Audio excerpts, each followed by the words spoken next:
I work at Stockholm University's international office. An American exchange student walked in, slapped down her acceptance letter, and said, "Where do I pick up my student loan?" I blinked. "Your what?" "My loan. For tuition." The email said, "Education is free here, so obviously the government gives you money to cover living expenses, right?" She pulled out a calculator. "I figured I'd borrow maybe 40,000 kroner for the semester." I stared at her. Education is free means you don't pay tuition. The government doesn't give you debt. She looked confused. Then how do Swedish students afford college? They work, or their families help, or they get merit scholarships. But everyone in America takes loans. That's how college works. She genuinely believed free education meant the government would loan her money she didn't need to borrow. A Japanese student at Kyoto University asked me why Americans call it buying an education. I teach economics. He'd read about student debt and couldn't understand the concept. "If you pay $50,000, he said, shouldn't you own something? Like a house?" I explained loans and interest. He did the math. "So you pay $200,000 total for something worth $0 after graduation?" I nodded. He was quiet for a minute. Then he said, "That is a very bad investment. Let me share what happens when Americans discover the rest of the world doesn't mortgage their future for a bachelor's degree. This is what I do every week. Pull back the curtain on systems we've been taught to accept as normal. Most channels give opinions. I bring evidence. If that difference matters to you, you'll want to subscribe before the next one drops." I manage admissions at the University of Oslo. An American called about our engineering program. The conversation started normal. Program length, housing options, language requirements. Then she asked about payment plans. "We don't have payment plans," I said. "There's no tuition." "Right, but for the fees. Can I spread it over 4 years?" "The semester fee is $60. Silence. Then, 60,000? $60. About 600 kroner. More silence. "That can't be right. Engineering degrees cost like 50,000 a year minimum. In America, perhaps. Here, education is public service." She actually argued with me. Said I must be confused about the currency conversion. Insisted I was reading the wrong form. Eventually said, "I'll just apply and figure out the real cost later." She thought $60 was a typo. Could not process that a full engineering degree costs less than one American textbook. I work financial aid at Heidelberg University. An American student came in with a folder full of loan applications. German banks, American banks, private lenders. She'd spent weeks preparing. "I need to compare interest rates," she explained.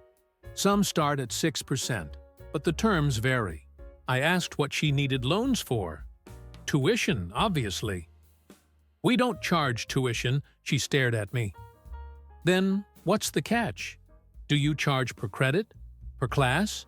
Lab fees?" "No catch. Education is free." "Free?" She said it like I'd claimed gravity was optional. "But I'm American. Surely I have to pay international rates or something." "Everyone pays the same, which is nothing." She looked at her folder of loan papers. She'd done so much research, compared so many rates, calculated so many repayment scenarios. "But I already got approved for $60,000. Then spend it on living expenses or save it." She left looking betrayed, like we'd pulled a bait and switch by not letting her go into debt. If stories like this make you stop and question how deep the conditioning runs, you're exactly who this channel is built for. Most people scroll past. The ones who subscribe stay curious. A friend manages student housing in Copenhagen. An American asked about dorm costs. She quoted him, 4,500 kroner monthly, about $500. He nodded pulled out his phone, started calculating. My friend watched him multiply.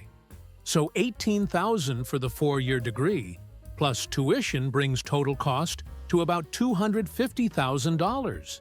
Not terrible. My friend interrupted. No tuition here. What about the international student rate? Still no tuition. The American looked up from his phone. You're saying I can get a degree for $18,000 total? My friend nodded. The guy sat down. I'm paying $32,000 a year at Ohio State just for tuition. I'd save over $200,000 by transferring?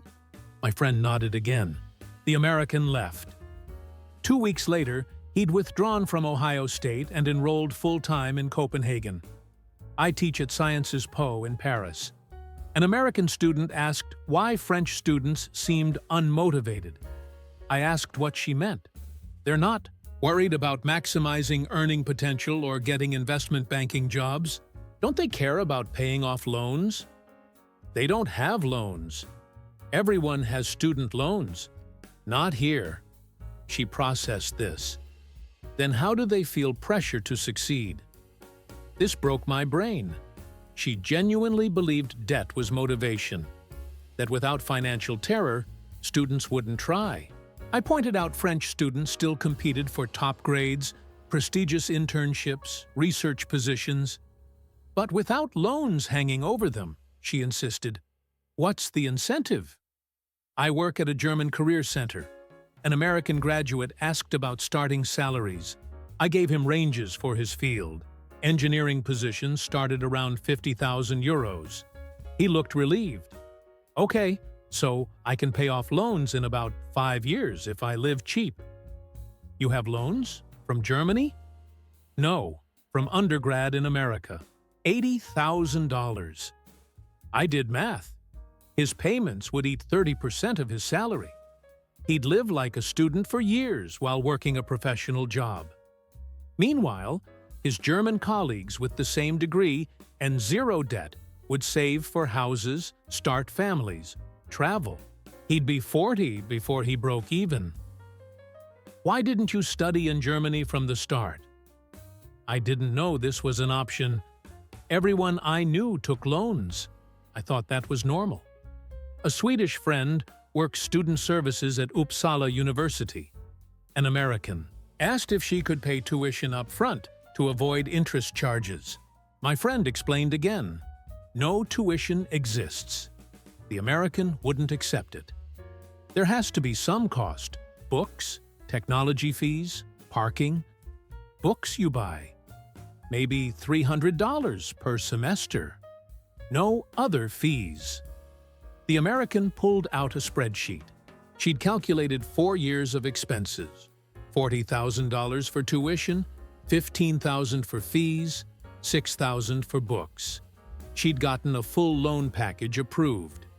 Are you telling me I just borrowed $60,000 I don't need? For German universities, yes. The girl looked at her spreadsheet. All that planning, all those applications, all that approved debt sitting in her account. Can I just keep it? That's between you and your lender. She left.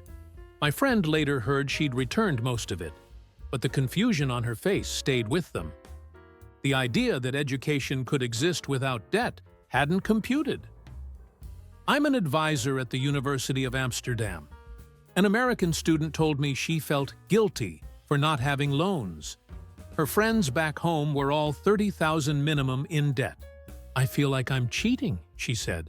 Like I didn't earn my degree properly because I didn't sacrifice for it.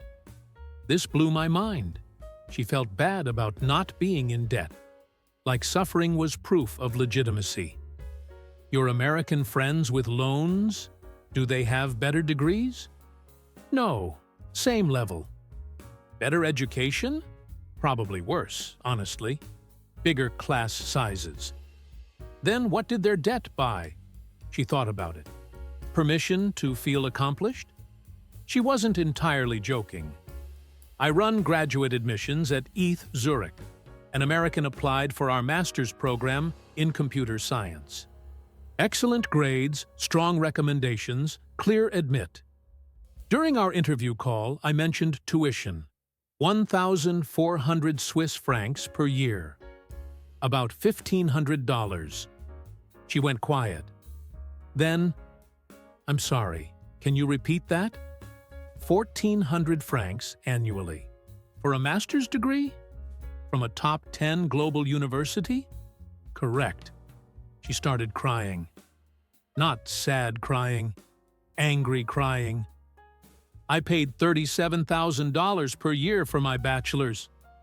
My loans are $160,000. I'll be paying them until I'm 50. Her voice cracked. And you're telling me I could have gotten a better education here for basically nothing? I didn't know what to say. You didn't know this option existed? Nobody told me. Not counselors, not teachers, not parents. Everyone just said loans were normal. That everyone has them. That it's the price of education. She collected herself. I'm definitely enrolling, but I'm also going to be furious for a while. She enrolled. Brilliant student. But she told me once that she can't enjoy her education here because she's constantly thinking about the debt she already has. Her Swiss classmates save money, travel, start businesses. She sends every spare franc to loan payments. Same degree, same program, wildly different financial realities. The American education system has convinced millions of students that debt is the cost of opportunity, that borrowing staggering amounts for basic education is normal, necessary, and unavoidable. They've built an entire culture around loan worship, treating debt as a rite of passage rather than a failure of policy. Then these students travel abroad. They discover universities that are free or nearly free. They meet peers with zero debt, getting equivalent or better educations. And they realize they've been sold a story that benefits lenders, not learners. The shock on their faces when they learn the truth never gets old. But the anger is justified. An entire generation has been told that mortgage-level debt before age 25 is just how the world works. It isn't. It's how one country works. I'll keep tracking how America's normal looks everywhere else.